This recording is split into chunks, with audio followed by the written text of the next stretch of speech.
Welcome, boys and girls. Costin here with a discussion about the future of Total War. Not just Total War Warhammer 3, but Total War as a whole, and the brilliance of Creative Assembly's decision making as of late.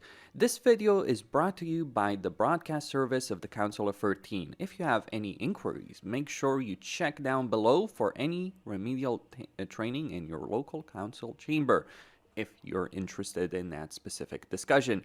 I mean, let's take into consideration the things that Creative Assembly has been doing as of late with Total War. It has been 5 months, which is a perfectly acceptable number of months to wait with no news whatsoever on the future of Total War. Nothing on 40k, nothing on Tiger Warriors, nothing on Nagash. It has been radio silence, but that is a perfectly acceptable outcome, and anyone who dares say otherwise is just spouting man-thing or dwarf-thing nonsense, especially dwarf-thing nonsense when really the dwarves have a lot of grudges to settle on the subject, so their particular perspective is not to be taken into account in any way, shape, or form as to the state of Total War. I mean, the dwarves especially would have the perspective that it has been a very long time with regards to any kind of announcement, any kind of bit of information. But that's just dwarf speak, really. And we ignore dwarf speak around here. We talk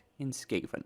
And from a Skaven perspective, the fact that Tiger Warriors as a DLC is only going to be coming out apparently, based on what we can tell from the grapevine, or any kind of speculation on the subject, the fact that said DLC is only going to come out in late May, so it's going to be 6 months since the release of Tides of Torment and Creative Assembly's large announcements on the subject late last year, is a perfectly acceptable and suitable outcome. It couldn't be that 6 months is a long period of time in which there has been a significant content drought.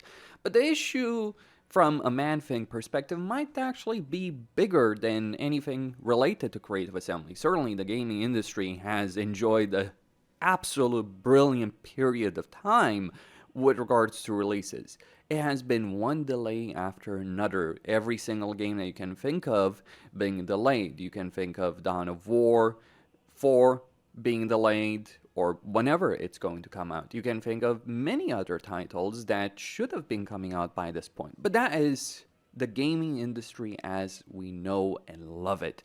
And we have to accept that said delays are good. From a more serious standpoint, if we consider the man-thing perspective, we could mention that things on a global scale and in the gaming market space as a whole over the last couple of years have been nothing short of a disaster, but we don't talk about man-things here, right? I mean, the global situation, the economic situation for many people around the world is acceptable from the perspective of the council. Not necessarily acceptable from the people living in it, but that is just their opinion on the subject. And we do disregard the opinions of man-things and dwarf-things in this video.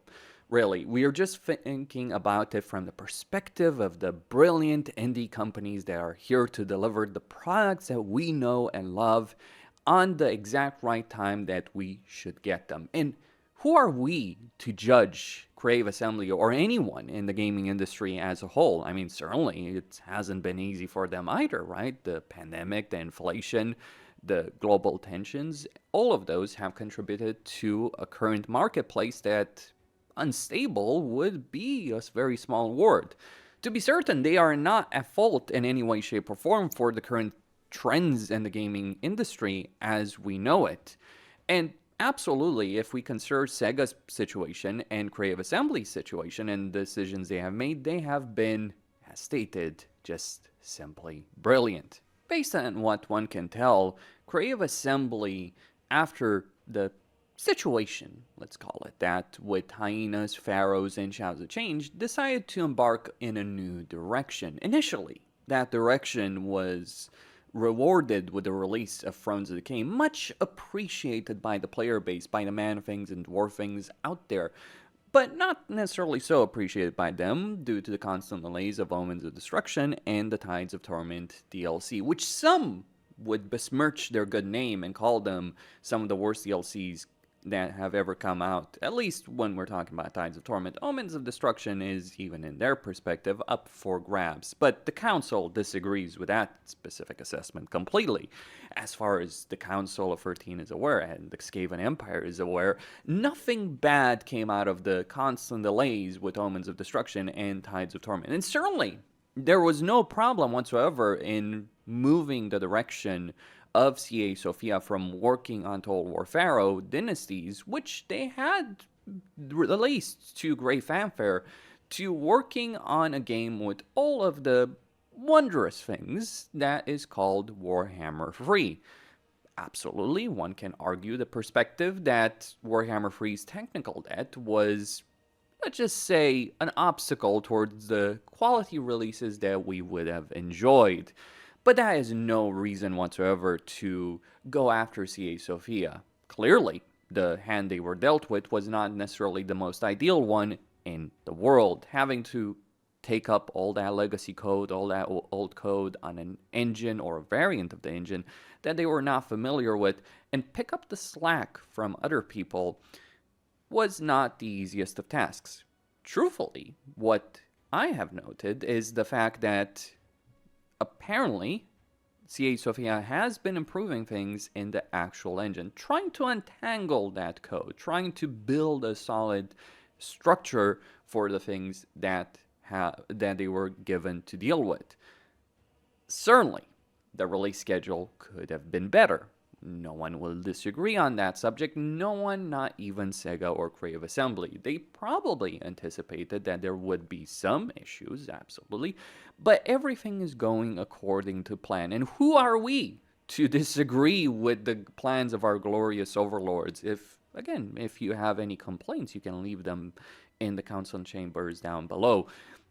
Your remedial training officer will be with you shortly on that subject. Or one could always go on Reddit or the official Total War Discord to give such opinions. I'm sure that they will be welcome in open arms in the glorious empire that Creative Assembly has built on social media. An empire that takes every single opposing views and treats it seriously and with open arms and with genuine kindness.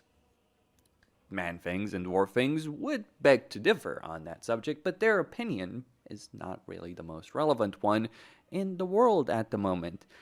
As Skaven would say, they're simply food and fodder for the glorious Rat Empire, and as such, they should know their place on that subject.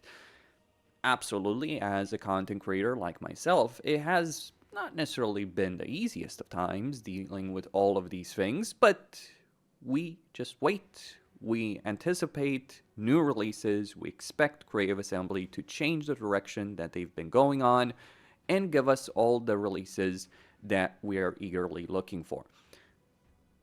It would, admittedly, from my personal perspective, be absolutely nice if we had at least more information to at least work on with regards to these titles. We have no idea at the moment, and that is our glorious overlord's plans, apparently, to not give us such information.